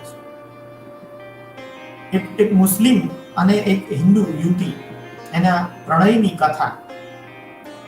એમાં પેલો ગાઈડ કહેતો હોય જરા જુદી રીતે, પણ ભોળાભાઈ જાણતા હોય કે એમણે તો ફિલ્મ પણ જોઈ, એમણે તો નાટક પણ જોયું આ વિષયનું, અને આ વિષયને લગતી કૃતિઓ એમાંથી પણ પસાર થયેલા. એટલે એ જાણતા હોય કે બાજ બહાદુર અને રૂપમતીનો સંબંધ શું હતો, એમનો જે પ્રેમ હતો એ પ્રેમ એક જુદી ભૂમિકાનો હતો. એમના લગ્ન થયા કે ન થયા એની ચર્ચા ગૌણ છે, પણ એમનો સ્નેહ તો હતો. એ સ્નેહની કથા અને સાથે સાથે મુઘલ સલ્તનતના આગમન ને સ્થાપન પછી મુસ્લિમ શાસન દરમિયાન, એટલે 10મી સદીથી શરૂ કરીને 14મી 15મી સદી સુધીના એ ઇતિહાસમાં જે રીતે આ પ્રકારની ઇમારતોની રચના કરવામાં મુસ્લિમ સમ્રાટોનો, મુસ્લિમ શાસકોનો ફાળો રહ્યો છે, તો એ ઇતિહાસ પણ આ નિબંધમાં ભોળાભાઈ સંયમિત ભાષામાં પણ આલેખ્યો છે. એમાં કોઈ કટાક્ષ કે વ્યંગ નથી, પણ કેવી રીતે આ બધું બન્યું, આ રચાયું. અને બાજ બહાદુરના સમયમાં માંડુની શું માંડવગઢ, બરાબર, એ ધાર જે પ્રદેશમાં આવેલું ધાર નગર, જે પરમારોની રાજધાની હતી, ભુંજ અને ભોજની જે શાસન ભૂમિ હતી, એ ધારથી નજીક છે માંડવ. અને એટલે માંડવગઢનો એક આખો જુદો ઇતિહાસ છે. એક ઐતિહાસિક નગરી તરીકે આ નગર એના ઇમારતોના સૌંદર્યથી એના ઇતિહાસથી, એની સાંસ્કૃતિક ચેતનાથી પણ ખરું છે. આ બાજ બહાદુર અને રૂપમતીના સ્નેહની કથાઓ માંડુના લોકગીતોમાં વણાયેલી છે, લોકકથાઓમાં વણાયેલી છે. હવે આ સ્થળે જવાની આખી વાત તો રિલ્કે વિશેના એક પરિસંવાદમાંથી નિમિત્ત બની રચાય. દાહોદમાં જર્મન કવિ રાઇનેર મારિયા રિલ્કે વિશેનો એક પરિસંવાદ હતો અને એ પરિસંવાદમાં ઉમાશંકર જોશી અને સુરેશ જોશી ઉપસ્થિત હતા. તો ત્યાંથી વિચાર જન્મ્યો કે માંડુ જઈએ અને માંડુની યાત્રા થઈ. તો એ યાત્રા થયા પછી એનો જે પ્રતિભાવ આવ્યો શબ્દોમાં ભોળાભાઈ દ્વારા, એ આ નિબંધ છે. વિંધ્યની પહાડીઓમાં 2000 ફૂટ ઊંચે આવેલું આ એક અત્યંત રમણીય, પ્રાકૃતિક રીતે તો સુંદર છે જ, પણ સાથે સાથે સાંસ્કૃતિક રીતે અને સંવેદનની રીતે પણ આવું એક રમ્ય સ્થળ ભોળાભાઈ જુએ છે. માત્ર જુએ છે એમ નહીં, પોતાની ચેતનામાં એને અનુભવે છે અને પછી એને વ્યક્ત કરે છે. તો આ જે અભિવ્યક્તિ થઈ છે, એ અભિવ્યક્તિ આપણા સૌને માટે એક લાભ બનીને, એક સૌભાગ્ય બનીને આવે છે. અને એટલે જ્યારે આપણે માંડુમાંથી પસાર થતા હોઈએ ત્યારે એક કલા સંપ્રજ્ઞ ભાવક તરીકે ભોળાભાઈની ચેતનાનો આપણને પરિચય થાય. અહીંયા જુદા જુદા સ્થાનોના, માંડુમાં જે જુદા જુદા સ્થાનો આવેલા છે, એ જુદા જુદા સ્થાનોનું એમણે દર્શન કર્યું, એમણે ભ્રમણ કર્યું અને દરેકની વિશેષતા એમણે બહુ જ વાઘોભેરા શબ્દોમાં સૂચવી આપી છે. એ બધા વિશે મારે વિગતે અહીંયા વાત કરવી નથી, કારણ કે મારે બધા નિબંધો તરફ તમને અભિમુખ કરવા છે, તરફ લઈ જવા છે. એટલે આમ થોડા છાંટણા કરતો જાઉં છું અને આગળ વધતો જાઉં છું, કારણ કે અત્યારે આપણી યાત્રા ચાલી રહી છે, એક પ્રવાસ ચાલી રહ્યો છે. તો માંડુથી આ સર્જક આગળ વધે છે અને પહોંચે છે ગિરિનગર ઇમ્ફાલમાં. તમારી સ્ક્રીન ઉપર તમે થોડાક દૃશ્યો આ જોઈ શકશો. ઇમ્ફાલ યાત્રા નિમિત્ત પણ સાહિત્ય અકાદમીના ઉપક્રમે એમને પૂર્વ ભારતમાં પ્રવાસ કરવાનું એક સૌભાગ્ય પ્રાપ્ત થયું. ભોળાભાઈ તો ખૂબ પ્રવાસો કર્યા છે અને આ નિબંધ સંગ્રહ પ્રગટ થયા પછી બીજા નિબંધ સંગ્રહોમાં એમણે પોતાના ભ્રમણોની વાત પણ કરી છે, ભ્રમણ વૃત્તાંતોમાં. અમેરિકા અને યુરોપના પણ પ્રવાસ કર્યા છે. તો એનો પણ આલેખ મળ્યો છે, એનું પણ આપણને એક દસ્તાવેજી પ્રતિભાવ રૂપ મળ્યું છે. તો ઇમ્ફાલમાં એમની જે યાત્રા છે, એ ઇમ્ફાલની યાત્રા, અહીંયા જે લીલુંછમ પ્રકૃતિનું સૌંદર્ય છે, આ ગિરિનગર છે, મણિપુરનું પાટનગર ઇમ્ફાલ. આપણે આસામને કામરૂ પ્રદેશ તરીકે ઓળખીએ છીએ, પણ આ આખો વિસ્તાર પૂર્વાંચલ આપણો, એ પૂર્વાંચલ આમ તો કામરૂ વિસ્તાર જ ગણી શકીએ. એવા ઘણા બધા વિદ્વાનો એની ચર્ચાઓ પણ કરી છે, દલીલો પણ કરી છે.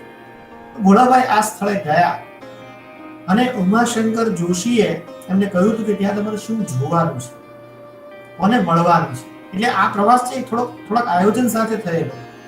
એમને નીલકાંત સિંહને મળવાનું હતું, એમને બાબુ સિંહને મળવાનું હતું, એમને કવિ સમરેન્દ્રને મળવાનું હતું, મળ્યા પણ ખરા. જે મણિપુરી ભાષાના સર્જકો હતા. તો એક સર્જક છે એ હંમેશા પોતાની ભાષાનું સાહિત્ય અન્ય ભાષામાં લઈ જવાનું ઈચ્છે છે, એમ અન્ય ભાષાનું સાહિત્ય પોતાની ભાષામાં લાવવાનું પણ ઈચ્છે છે. કવિ રવિન્દ્રનાથ ટાગોરની સંગાથી એ આ યાત્રા કરે છે. એમને ચિત્રાંગદા યાદ આવે છે કે અર્જુન આ પ્રદેશમાં ફર્યો હતો અને ચિત્રાંગદાને પામ્યો હતો. તો આ સ્ત્રીયા પ્રદેશ છે, સ્ત્રીઓનું જ્યાં રાજ્ય છે અને અહીંની સ્ત્રીઓના સૌંદર્યની એક વિશેષતા છે. ભોળાભાઈએ કહી છે, કાશ્મીરની યુવતીઓ કરતા આ મણિપુરની યુવતીઓની શું વિશેષતા છે, એના પહેરવેશની, એના દેખાવની, એના પરિધાનની.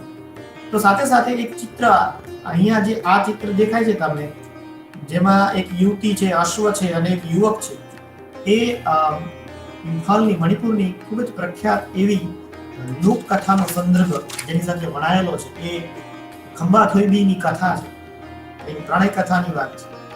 તો ખંબા અને થોઈબીના પ્રેમની વાત અહીંયા તો એક ચિત્ર રૂપે છે, પણ ભોળાભાઈ બહુ સરસ રીતે આ નિબંધમાં વણી લીધી છે. તો અહીંયા જે નીચે ચિત્ર છે મંદિરનું, એ ગોવિંદજીનું મંદિર છે. ઇમ્ફાલમાં અને સમગ્ર પૂર્વાંચલમાં વૈષ્ણવ સંપ્રદાયની સ્થાપના જે રીતે થઈ હતી 18મી સદી અને એ પછી વિસ્તરી, તો એ વૈષ્ણવ સંપ્રદાય એનું એક કેન્દ્ર એ આ ગોવિંદજીનું મંદિર છે, આજે પણ છે. ભોળાભાઈ ત્યાં પણ ગયા તો સાથે સાથે ઉપર જે ચિત્રો છે જેની વાત આ નિબંધમાં છે, એક છે એ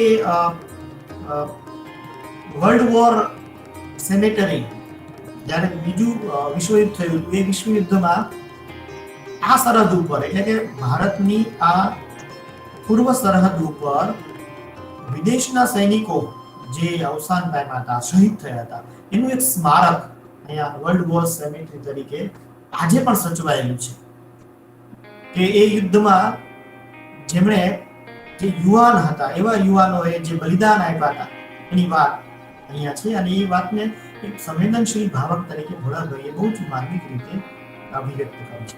તો આ બીજું જે એક ચિત્ર બાજુમાં છે, સુભાષચંદ્ર બોઝ દેખાય છે આપણને, એ ભારતનું એ સ્મારક છે.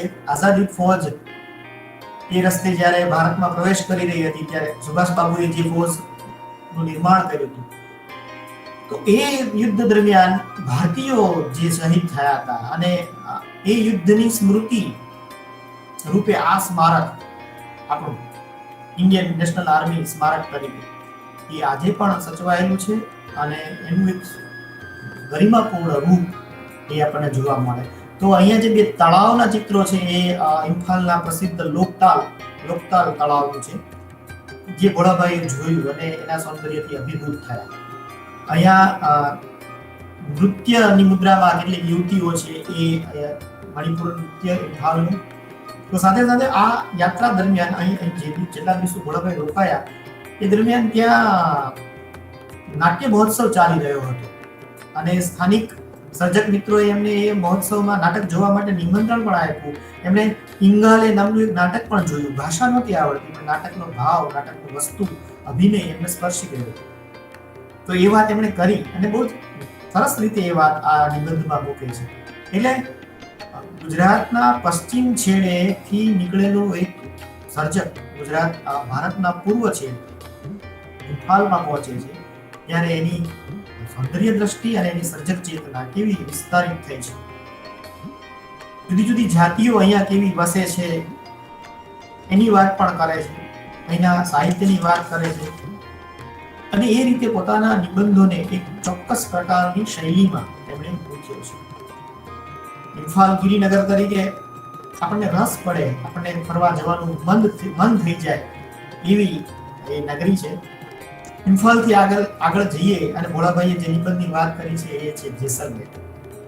ખૂબ સુંદર એવું આ સ્થળ એ છે મરુભૂમિમાં, બરાબર ને, રણભૂમિમાં છે, ત્યાં રણ પ્રદેશ છે એવી જગ્યાએ છે. પણ એ કિલ્લાની જે વિશેષતા છે, મહારાવલ જેસાલે જેનું નિર્માણ કર્યું છે એવો આ એક કિલ્લો અને જર્મન કવિ એરિક ફ્રીડ ને યાદ કરી એમણે આ નિબંધની માંડણી કરી છે. અહીંયા જે ચિત્ર છે પટવાઓની હવેલીનું ચિત્ર છે. આ 6 માળની 5 હવેલીઓ બાજુમાં ઉભેલી, તેની બાજુમાં જ ભોળાભાઈ જ્યારે જેસલમેર પહોંચ્યા જે દિવસે, જે રાત્રે આમ તો મધ્યરાત્રિ ત્યાં નિવાસ કર્યો, વહેલી સવારે જાગીને જ્યારે બહાર જોયું ત્યારે ખબર પડી કે ઓહો, બાજુમાં જ આપણે વિશ્વ પ્રસિદ્ધ, ભારત પ્રસિદ્ધ એવી પટવાઓની હવેલીની બાજુમાં જ એ હવેલીઓ બાજુમાં સૂતી હતી એમ આપણી બાજુ. એ હવેલીઓનું આ અંદરનું ચિત્ર છે, અંદરનું સૌંદર્ય કેવું છે, શિલ્પકળા, નકશીકામ, બરાબર.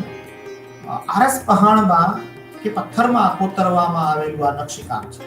કિલ્લો તો રમણીય છે જ, પણ સાથે સાથે આ હવેલીઓનું જે સૌંદર્ય છે, પથ્થરોનું જે સૌંદર્ય છે અને સોનેરી નગરી તરીકે આ જેસલમેર વિશે યોગેશ જોશીની સરસ મજાની કવિતા પણ છે. રઘુવીરભાઈએ પણ કવિતા જેસલમેર વિશે લખી છે. રાજસ્થાન વિશેની કવિતાઓ પણ હોય તો એમાં જેસલમેરનો ઉલ્લેખ આવે અને ગુલામ મોહમ્મદ શેખનું જેસલમેર પણ આપણને યાદ આવે. તો સાહિત્યમાં કે કળામાં આવતું જેસલમેર એક સાંસ્કૃતિક નગરી તરીકે, એક ઐતિહાસિક નગરી તરીકે, ભલે વિષમ પરિસ્થિતિઓમાં છે, પાણી નથી ત્યાં, પણ આ તો કૃષ્ણના વંશજોની નગરી છે. ભગવાન શ્રી કૃષ્ણએ અહીંયા પાણીની વ્યવસ્થા પોતાનું સુદર્શન ચક્ર થી ખડક કાપીને કરી આપી. ત્રિકુટાચલ પર્વત પર રચાયેલી આ નગરી છે. તો એ વાત ભોળાભાઈએ બહુ સહજ રીતે, ક્યાંય જાણકારી આપવી છે એમ નહીં, પણ બહુ સહજતાથી વાર્તાલાપ કરતા હોય, એક આત્મીય મિત્ર તરીકે આપણી સાથે વાત કરતા હોય એમ ભોળાભાઈ આ નિબંધમાં જેસલમેરની જે કંઈ વિશેષતા છે, અહીંનું જે સૌંદર્ય છે, અહીંની જે નકશી છે, એ નકશીમાં મયુર એટલે કે મોર એ મુખ્ય મોટિવ તરીકે આવ્યું છે. અને આ પટવાઓની હવેલીનો ઇતિહાસ અને અહીંના જૈન મંદિરોનો ઇતિહાસ, અહીંના જે દીવાનો હતા, જે શ્રેષ્ઠીઓ હતા, વેપારીઓ હતા, એ વેપારીઓની વાત, એમની પ્રતિષ્ઠાઓની વાત આ નિબંધમાં સરસ રીતે વણી લેવામાં આવી છે. પણ મુખ્યત્વે જે કેન્દ્રમાં છે એ તો જેસલમેરનું સૌંદર્ય. એટલે આપણને આ નિબંધમાંથી પસાર થતા એક સૌંદર્યબોધ તો થાય જ છે, પણ સાથે સાથે ભવ્યતા, બરાબર ને, એવી ઉર્જસ્વીતાનો અનુભવ થાય કે એમ થાય કે આ જ્યારે રચાયું હશે, આ આખો કિલ્લો એક નગર હોય, કિલ્લામાં વસેલી નગરી હોય. તો એ રસપ્રદ વાત જેસલમેરમાં ભોળાભાઈએ કરી છે. એનાથી આગળ જઈએ એટલે મેં કહ્યું હતું કે ચિલિકા નામનું સરોવર, ભુવનેશ્વરની યાત્રા દરમિયાન સહ અભ્યાસીઓ જે હતા, જુદા જુદા અધ્યાપકો ભારતમાંથી આવ્યા હતા અને એમની સાથે મળીને નક્કી કર્યું કે આપણે ચિલિકા સરોવર જોવા જઈએ. તો જોવા માટે તો પછી જ્યારે નીકળવાનું થયું ત્યારે ભોળાભાઈ એકલા જ ગયા હતા, એકલા જ જવાનું થયું, બીજા કોઈ જોડાઈ નહોતા શક્યા. પણ એકલા યાત્રા કરે છે જ્યારે ભોળાભાઈ, ત્યારે પણ એ સ્થળને કેવી રીતે પોતાની ચેતનામાં જીવે છે. અહીંયા આ સરોવરના મેં થોડાક ચિત્રો તમારી સામે મૂક્યા છે. પણ આ કાવ્ય એટલે આ નિબંધ જ્યારે શરૂ થાય છે તો એ પોતાના એક પ્રિય કવિ, ઓડિયા કવિ રાધાનાથ રાયને યાદ કરે છે. ઉત્કળ કમળા વિરાળ દીર્ઘિકા મરાળ માળિની નીલાંબુ ચિલિકા.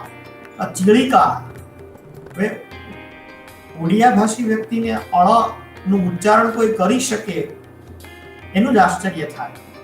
ને ભોળાભાઈએ એ પાઠ, ઓડિયા ભાષાનો પાઠ, જ્યારે ઓડિયા ભાષી કવિ મિત્રો અને બંગાળી ભાષી કવિ મિત્રો સામે બંગાળી કવિતાનો પાઠ કર્યો. કારણ કે અહીંયા એક બીજી કવિતાનો પણ ઉલ્લેખ છે.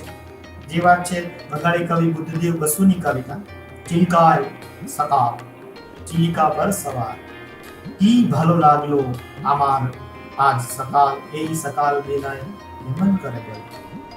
આજની આ સવારની વેળાએ કેવું તે સુંદર લાગ્યું, કેમ કરીને કહ્યું. તો કવિતાનો આનંદ, એક કવિતામાં જ્યારે કોઈ એક કાવ્ય, એક સરોવરની વાત આવતી હોય, એક કાવ્યાનંદ પછી વિસ્તરીને એ સ્થળ જોવા માટે મજબૂર કરે, પ્રેરે. અને એ સ્થળ જોયા પછી એ સ્થળનો જે કેફ અનુભવાય, એ કેફ ભોળાભાઈ અહીંયા ત્રીજું ચિલિકા, એટલે પહેલું રાધાનાથ રાયનું ચિલિકા, બીજું બુદ્ધદેવ બસુનું ચિલિકા, અને ત્રીજું એમણે જે ચિલિકા જોયું એનું એક ચિત્ર પોતાના નિબંધમાં આપ્યું. પછી અહીંયા સંગ્રહમાં જે નિબંધ છે એમાં ચોથું, પાંચમું ચિલિકા પણ એમણે આલેખ્યું, અને છઠ્ઠું ચિલિકાની પણ વાત કરી. એટલે એ પછી ઉમેરો થયો જે સંચયમાં આવ્યો, પણ આ નિબંધ પહેલા સંસ્કૃતિમાં છપાયો. તો ચોથું ને પાંચમું ચિલિકા એટલે ઉમાશંકર જોશી જ્યારે સ્વાતિબેન જોશી સાથે મળીને ચિલિકાની યાત્રાએ ગયા અને ત્યાં જઈને ત્યાંથી પત્ર ભોળાભાઈને લખે છે કે તમે જે ચિલિકાની વાત કરી હતી એ ચિલિકાથી તમને આ પત્ર લખી રહ્યો છું અને એના વિશેની એક કવિતા તો રૂબરૂ આવીને સંભળાવીશ. પછી એ કાવ્ય ભોળાભાઈએ સાંભળ્યું અને કાવ્ય સાંભળ્યા પછી એ ઉમાશંકરની કવિતાનું ચિલિકા એટલે ચોથું ચિલિકા, જેમાં એક આપણી ભાષાના એક સર્જકે ચિલિકાને પોતાની ચેતનામાં જે રીતે જીવ્યું છે એ અનુભવ એ કવિતામાં મૂક્યો ને ભોળાભાઈએ પોતાના નિબંધમાં એને સહજ રીતે વણી લીધો. પછી સ્વાતિબેને તો વાત કરી નથી, એટલે એમ કે છે કે સ્વાતિબેન જ્યારે વાત કરે ત્યારે પાંચમું ચિલિકા. પણ જ્યારે ઉમાશંકરની કવિતા પ્રગટ થઈ અને ઉમાશંકરની કવિતા વિશે પ્રિયકાંત મણિયાર એક આસ્વાદ લેખ કરીને ભોળાભાઈને મળવા આવ્યા ભાષા ભવન અને કહ્યું કે જુઓ આ એક આસ્વાદ લેખ કર્યો છે. એ આસ્વાદ લેખમાં કવિ પ્રિયકાંતની જે એક સહૃદય ભાવક તરીકેની મુદ્રા ભોળાભાઈએ પામી. તેમણે કહ્યું કે આ તો છઠ્ઠું છે અને એ આસ્વાદ લેખ પછી ક્યાંય પ્રગટ નથી થયો, ક્યાંય મળ્યો નથી. એટલે ભોળાભાઈ કેમ છે કે આ કહે છે કે આ ચિલિકા કેટલું બધું વિસ્તર્યું છે તો ઓડિશામાં આવેલું, બરાબર ને, 45 બાય 10 માઇલના વિસ્તારમાં ફેલાયેલું એક વિરાટ સરોવર. એ સરોવરમાં પક્ષી તીર્થ છે અને એ સરોવર કાંઠે એક ટુરિસ્ટ બંગલો છે જ્યાં નિવાસ કરી શકાય. ત્યાં ભોળાભાઈ એકલા ગયા છે જે જગ્યાએ સુધી બસ જાય ત્યાં સુધી પહોંચ્યા, પણ ત્યાંથી એ આગળ ગયા 5 કિલોમીટર ચાલીને એકલા, અને આખી બપોરથી સાંજ સુધીનો સમય ચિલિકામાં એમણે પસાર કર્યો. પછી આ નિબંધ લખાયો છે. એટલે એક અનુભવ લઈને, અનુભવને સંચિત થયા પછી લખાયેલો નિબંધ છે. તો એ રીતે આ નિબંધમાં ચિલિકાનું સૌંદર્ય, ચિલિકા સરોવરનું સૌંદર્ય અને સાથે સાથે કવિતામાં વ્યક્ત થયેલા ચિલિકાનું સૌંદર્ય પણ વ્યક્ત થયું છે. અને ભોળાભાઈની ચેતનામાં જે ચિલિકા જીલાયું છે એ ચિલિકા પણ આપણી સામે આવે છે. કે ત્યાં સુધી યજ્ઞેશ દવેના નિબંધ સંગ્રહનું નામ પણ ચિલિકા પછી. અહીંથી આગળ જઈએ તો એક સરસ મજાની યાત્રા, ખરેખર જેને આપણે ટ્રેકિંગ કહીએ, હિમાલયન ટ્રેકિંગ બહુ જાણીતું છે. ભોળાભાઈએ આ એક પ્રવાસ કર્યો, સાહસ કર્યું. આમ તો એ સાહસિક તો છે જ હતા, ખૂબ સાહસો કર્યા, ખૂબ ભ્રમણો કર્યા છે, એકલા અને સાથીઓ સાથે. તો બ્રહ્મા નો ટ્રેક રૂટ એક સમયે પસંદ કર્યો અને એની સાથે નરોત્તમ કલાણ જેવા વિદ્વાન, અનિલાબેન દલાલ એમના સહયાત્રી આ પ્રવાસના, રૂપાબેન સાથે હતા. તો ટુકડીઓ હોય, આપણે જાણતા હોય કે ટ્રેકિંગમાં ટુકડી પાડવામાં આવે, એની એક શિસ્ત હોય, ડિસિપ્લિન હોય. તો આ નિબંધ છે ડાયરી શૈલીમાં લખાયેલો છે. એટલે 26 મે 1978 થી 1 જૂન 1978 ના દિવસોમાં એમણે હિમાલયન ટ્રેકિંગ કર્યું. શ્રીનગરથી નીકળ્યા અને કિશ્તવાર પહોંચીને કિશ્તવારથી પછી એક રૂટ પસંદ કર્યો, બ્રહ્મા શિખરના દર્શન. બ્રહ્મા બેઝ કેમ્પ સુધી ગયા અને ત્યાંથી એમને બ્રહ્મા શિખર, અહીંયા ચિત્ર જે છે સૌથી પહેલું ચિત્ર એ આ બ્રહ્મા છે. બ્રહ્મા શિખર 2 છે, પહેલું બ્રહ્મા 1 અને બ્રહ્મા 2. તો હિમાલય તો છે જ અદ્ભુત સૌંદર્યનું સ્થાન, રહસ્યમય છે, આકર્ષક છે. આ જે વૃક્ષો છે એ દેવદારના વૃક્ષો છે, જેના જંગલોમાંથી એ નાનકડી એડીઓ પરથી ભોળાભાઈ અને એના સાથીઓ પસાર થયા. ક્રમશઃ દિન પ્રતિદિનની એમણે અહીંયા વાત કરી છે, ડાયરીના સ્વરૂપમાં કરી છે. એટલે આ નિબંધ છે એ યાત્રા વૃત્તાંત છે, પણ સાથે સાથે આપણને જે અનુભવ થાય છે કે આ સર્જકને પોતાની આસપાસના પ્રાકૃતિક સૌંદર્યમાં કેટલો રસ છે.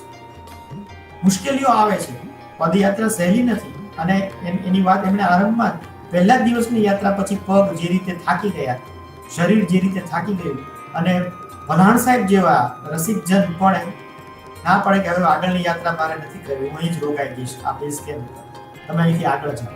એટલે આગળ ગયા પછી બીજા સહયાત્રીઓ પણ અટકી જવા તત્પર થયા હતા, પણ પછી ચાલ્યા અને પ્રવાસ તો પૂરો થયો. બ્રહ્મા શિખર સુધી, શિખર એટલે બ્રહ્મા શિખરના દર્શન, બેઝ કેમ્પ સુધી એ પહોંચ્યા. તો એ જર્નીની જે આખી વાત છે એ વાત ખૂબ જ રસપ્રદ બનીને આ નિબંધમાં આવી છે. જે રીતે બ્રહ્માના એ શ્વેત હિમ આચ્છાદિત બ્રહ્માનું, બે લીલા પહાડો એની વચ્ચે શ્વેત બ્રહ્માનું દર્શન કરે છે, જે રીતે નજર અભિભૂત થઈ જાય છે. તો બહુ સુંદર મજાનો આ નિબંધ ગિરિશિખર વિશેનો. અને આ જે છે એ ભોજપત્ર જેને આપણે કહીએ, જેના ઉપર પાંડુલિપિમાં લખવામાં આવ્યું, હસ્તપ્રતોમાં લખવામાં આવતું. ભોળાભાઈ પણ એ ભોજપત્ર એ સ્મૃતિ માટે સાચવી કે ચાલો આપણે લઈ લઈએ સાથે. તો આ એનું વૃક્ષ છે અને આ એની છાલ જેની પર લખવામાં આવે છે. બ્રહ્મા નિબંધમાં એમણે પ્રકૃતિના સૌંદર્યની વાત અને પ્રકૃતિની સન્મુખ થવાની વાત, ખાસ તો હિમાલય એની જે ભવ્યતા છે, એની જે ઉદાત્તતા છે એની વાત કરી છે. અને સાથે સાથે પોતાના સાહસની, પોતાના સહયાત્રીઓ. ત્યાંથી આગળ જઈએ તો આ એક અદ્ભુત નિબંધ છે, અદ્ભુત. ખજુરાહો, જેની વાત કરવા માટે આપણને પહેલા તો ક્ષોભ કે સંકોચ થાય, ભોળાભાઈને પણ થયું કે આ સ્થળે જનારાઓ શું જોતા હશે, પણ ગયા પછી ખબર પડે છે કે આપણી જે કુંઠા છે એ અવરુદ્ધ નથી થતી. કુંઠા બોધ જે થતો હોય આપણને એમ થાય કે આ ક્ષોભ થતો હોય, એ ક્ષોભ ઓગળી જાય છે. આપણા ધર્મશાસ્ત્રોમાં, આપણા અધ્યાત્મમાં ધર્મ, અર્થ, કામ અને મોક્ષ આ પુરુષાર્થોની જે વાત કરવામાં આવી છે, એમાંથી કામ નામનો જે પુરુષાર્થ છે, એટલે તો આ અનંગ લીલા, અનંગ સ્થળે.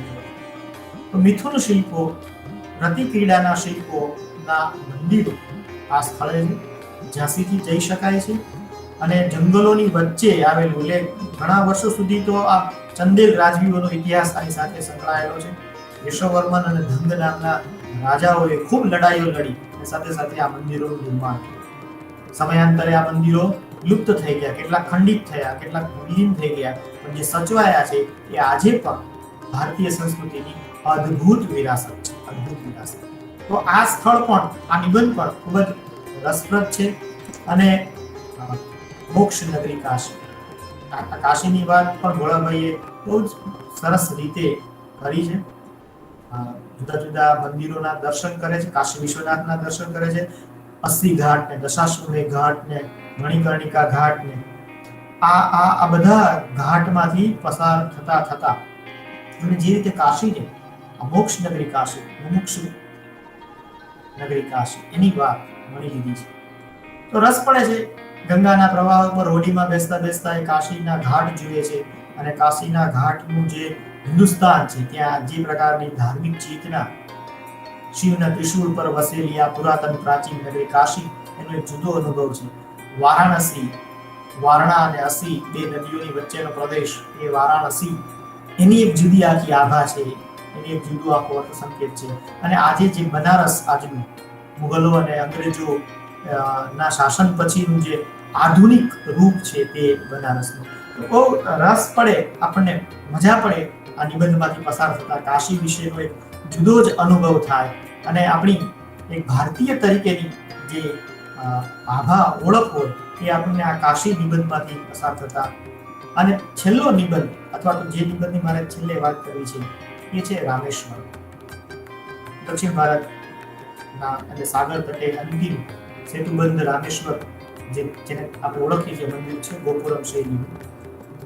આ વચ્ચેનું ચિત્ર છે, એમાં આવેલી સ્તંભાવલી છે, બહુ મોટી પડશાળ, જેમાં આવા સ્તંભો છે વિશાળ અને આવા રંગો છે. તો રામેશ્વરમના દરિયા કિનારે ભોળાભાઈએ જે સમય પસાર કર્યો, રામેશ્વરમના દર્શન કર્યા, સહયાત્રીઓ તો હતા અહીં પણ સાથે, પણ સાગર કિનારે થતા સૂર્યોદય અને સૂર્યાસ્તને જોયા અને સાગરમાં સ્નાન કર્યું. એની સાથે પૂર્વે અનુભવેલા કેટલાય સાગર સ્નાન, કોણાર્કનું સાગર સ્નાન યાદ આવે, અને દ્વારકા અને પોરબંદરનું સાગર સ્નાન યાદ આવે, અને સાથે સાથે અહીંયા વાલ્મીકીના રામાયણના સંદર્ભો એમની સાથે એ બની ગઈ છે. એટલે રામનું જે દક્ષિણાયન હતું, તો જાનકીજીને લઈ આવવા માટે સાગરના કિનારા સુધી પહોંચ્યા અને પછી લંકા તો ગયા જાનકીજીને લઈ, પણ વળતા એમણે જે સ્થાન જાનકીજીને બતાવ્યું કે અહીંયા શિવની સ્થાપના કરી છે, વેકુરના શિવલિંગની સ્થાપના કરી, અને આ સ્થાન છે એ લોકોમાં આદિકાળ સુધી એ શ્રદ્ધાનું કેન્દ્ર બની રહેશે. તો રામેશ્વરમ એ આપણી ભારતીયોની એક જુદી શ્રદ્ધાનું કેન્દ્ર છે. ઉત્તર ભારતમાંથી ગંગાની યાત્રા કરનાર યાત્રિક છે, ગંગાજળ લઈ અને રામેશ્વરમમાં એનો અભિષેક કરે છે. ત્યાં સુધી આ યાત્રા પૂરી નથી થતી. આપણે ત્યાં 4 ધામની યાત્રાનું મહત્વ છે, 12 જ્યોતિર્લિંગોની યાત્રાનું મહત્વ છે, કેમ કે એ યાત્રાઓનું જ મહત્વ છે. તો આપણે ફરીએ છીએ, ઘરની બહાર નીકળીએ છીએ તો વિશ્વની વિશાળતા મળે છે, પણ અંતે ફરી પાછા તો બધું ફરીને આવીએ છીએ ક્યાં, તો કે ઘરે. અને એટલે સંગ્રહનો અંતિમ નિબંધ છે એ હેશામ ભિક્ષુ છે. એના વિશે મેં શરૂઆતમાં વાત કરી. તો આપણે પૂરું કરીએ આપણી વાતને. એટલે પૂરું કરીએ એ પહેલા મારે જે થોડીક વાત સમાપનની કરવી છે. સ્ક્રીન શેર ને મેં બંધ કર્યું છે અને સમય છે ને આપણી પાસે 2-4 મિનિટનો. મૃગાબેન, હેલો મૃગાબેન. તો આ નિબંધ સંગ્રહ એ ગુજરાતી ભાષાનું એક ક્લાસિક છે, એક પ્રશિષ્ટ રૂપ છે. આ નિબંધોમાંથી આપણે પસાર થઈએ તો એક જુદા જ વ્યક્તિત્વનો અનુભવ થાય છે. એ વ્યક્તિત્વ એટલે એક એવા સંવેદનશીલ સર્જક. મૃગાબેન, સમય છે ને આપણી પાસે 2-3 મિનિટ? હા સર, વાંધો નહીં. ઓકે. તો એક સંવેદનશીલ ચેતના, એક કળાના સંસ્કાર સંસર્ગથી કેળવાયેલી ચેતના, એક ભાષા પ્રેમી, એક પ્રકૃતિ પ્રેમી, એક સૌંદર્ય પ્રેમી, જે એક ભ્રમણ વૃત્તિ જેનામાં ભારોભાર પડેલી છે એવી એક સર્જક ચેતના આ નિબંધોમાં વ્યક્ત થઈ. અને એટલે આ નિબંધો કાળજયી બન્યા, કાળ ઉપર વિજય પ્રાપ્ત કરનારા બન્યા. 40 વર્ષ પછી પણ આ નિબંધો વિશે વાત કરવાની મને તો ખૂબ મજા પડી છે. આજે આ નિબંધોમાંથી હું પુનઃ પસાર થયો અને મને આવી તક મળી એ મારું સૌભાગ્ય છે. પણ સાંસ્કૃતિક સંદર્ભો કેટલા બધા. ભોળાભાઈ એક વિદ્વજન છે એવી પ્રતીતિ આપણને એ પોતાની છટાદાર શૈલીથી આપે છે, એમને બહુ સહજતાથી આપે છે. એમને કેટલી બધી ભાષાઓનું જ્ઞાન છે, કેટલા બધા સાહિત્યનું એમણે અકંઠ પાન કર્યું છે. કાલિદાસ અને રવિન્દ્રનાથ તો એના જાણે કે જમણા અને ડાબા હાથ હોય, એમ કહીએ કે એના ખભે હાથ મૂકીને જ ભોળાભાઈ ચાલતા રહ્યા છે. અને એ સિવાય ભારતીય સાહિત્ય, ગુજરાતી સાહિત્ય, વિશ્વ સાહિત્ય, આ બધાના સંદર્ભો પણ એ જાણકારી આપવાના આશયથી બસ એક મિત્ર તરીકે એક સહજ મૈત્રીની રીતે યાત્રા થતી હોય અને આપણે વાત કરતા હોય, વાર્તાલાપ કરતા હોય, એમ આ નિબંધોમાં ભોળાભાઈ વ્યક્ત થયા છે.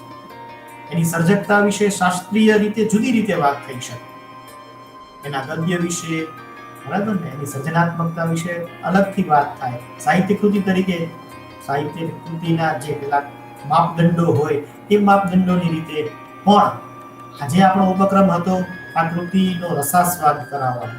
એટલે મેં એ જ ઉપક્રમથી આપ સૌની સાથે આ કૃતિના જે રસસ્થાનો હતા અને આ કૃતિના નિબંધોની જે કેટલીક વિશેષતાઓ હતી એ તરફ થોડાક સંકેતો કરી આપ્યા.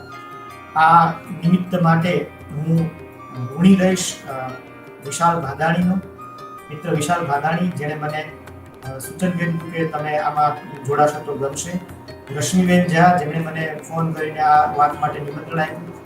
અને મૃગાબેન, આપનો પણ આભાર. તમે સરસ રીતે આજે આ વાતને સંકલિત કરી છે, સારી રીતે આપણે આ વસ્તુને યોજી શક્યા છીએ. મારા ઘણા બધા વિદ્યાર્થીઓ અહીં જોડાયેલા હતા, મિત્રો પણ જોડાયેલા હતા, તોરલબેન હતા, તો એ સૌનો આભાર માનું છું. બહુ અચ્છે વિપુલભાઈ, આનંદ વ્યક્ત કરું છું અને ખૂબ ખૂબ આભાર સૌનો. Thank you. સૌ પ્રથમ તો આભાર તો હું તમને ચોક્કસ પછી કહીશ, પણ એક પહેલી લાઈન એ રીતે કહીશ કે તમારા પહેલા પ્રેમને તમારા શબ્દોમાં મળીને ખૂબ આનંદ થયો. મેં જેમ અગાઉ કહ્યું તેમ કે વિદિશા શબ્દ મને ત્યારથી ગમતો હતો. લગભગ હું એવું કહી શકું કે તમારા પહેલાં હું વિદિશાને મળી છું, પણ પુસ્તક તરીકે નહીં. ડેફિનેટલી 96માં જ્યારે હું કોલેજમાં હતી અને ત્યારે સંસ્કૃતમાં મને કાલિદાસના મેઘદૂતમાં વિદિશાનો મેં ઉલ્લેખ સાંભળેલો અને ખરેખર ત્યારથી અને એ ઉંમર પણ એવી હોય કે તમે એ કલ્પનામાં, એ ભાવ વિશ્વમાં રાચતા અચૂક થઈ જાઓ. અને એ વિદિશાને આજે અલગ સ્વરૂપે જ્યારે અહીં તમારી પાસેથી મળ્યા ત્યારે ખરેખર ખૂબ મજા આવી.